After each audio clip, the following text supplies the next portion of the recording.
안녕하세요. 대한변협인증 부동산 전문 변호사 소송의 여왕 박순애 변호사입니다. 오늘은 각 지방자치단체와 소비자보호원에서 민가임대주택 허위 광고에 대해 주의를 당부하고 있는데요. 민가임대주택 임차인 모집 광고가 문제가 있는 이유를 설명해 드립니다. 민가임대주택은 민가임대주택에 관한 특별법상 사업 주체에 따라 협동조합형 민가임대주택과 장기 일반 민가임대주택 두 가지 종류가 있습니다. 그런데 현재 회원을 모집하고 있는 민가임대주택은 위 두 가지 종류가 아닌 임의단체를 내세운 형태입니다. 그 이유는 민가임대주택법의 규정을 받으려면 사업자가 민가임대주택으로 등록할 주택을 소유한 자이거나 주택을 취득하려는 계획이 확정된 자, 즉 아직 주택 소유자가 아닌 자는 주택법 제15조에 따른 사업계획 승인을 받고 건축법 11조에 따른 건축 허가를 받아야 합니다. 그런데 민가임대주택 준비를 위한 단계에서는 사업계획 승인을 받지도 건축 허가도 받기도 어려운 상황입니다. 이에 우선 머릿수를 채우고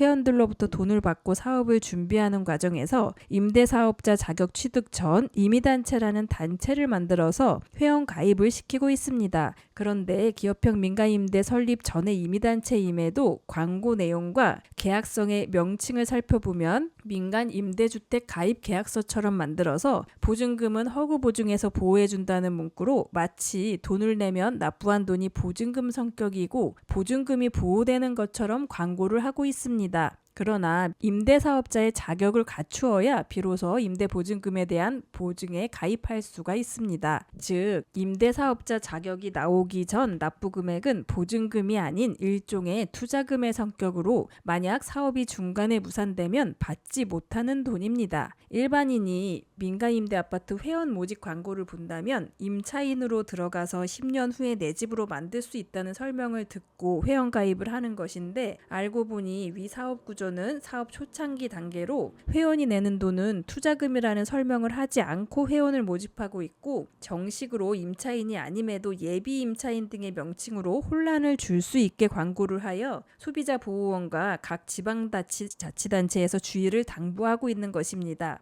즉 민가임대주택 계약서의 계약 주체가 임의단체라는 것은 아직 사업계획 승인이 나지 않은 현장이고 건축 허가도 나지 않은 현장이고 토지 확보가 80% 이상 되지 않을 가능성이 크다는 것입니다. 이에 민가임대주택에 가입을 하셨다면 위 현장의 계약 주체를 확인하시고 세 가지를 꼭 확인해 보시기 바랍니다. 첫째는 사업계획 승인 여부 일정, 둘째 건축허가 일정, 셋째 토지 확보율입니다. 이런 사정 때문에 임대사업자의 지위에 있지 않은 임의단체를 만들어서 회원을 모집하고 있고 민가임대법에서 임대사업자는 공개적으로 회원을 모집하도록 되어 있는데 위 규정을 회피하기 위하여 임대사업자가 아닌 임의단체의 회원 모집은 민가임대주택법 위반이 아니라는 판례가 나온 것입니다. 즉 사업 주체에 따라 토지 확보율, 공개 모집 등 민간임대 특별법상의 규정 위반 시 처벌되는 행위인지 아닌지가 결정되어 요즘은 형사처벌의 위험을 피하고자 이미 단체가 회원을 모집하면서 사업계획 승인과 건축 허가를 받고 비로소 임대사업자의 자격을 취득하면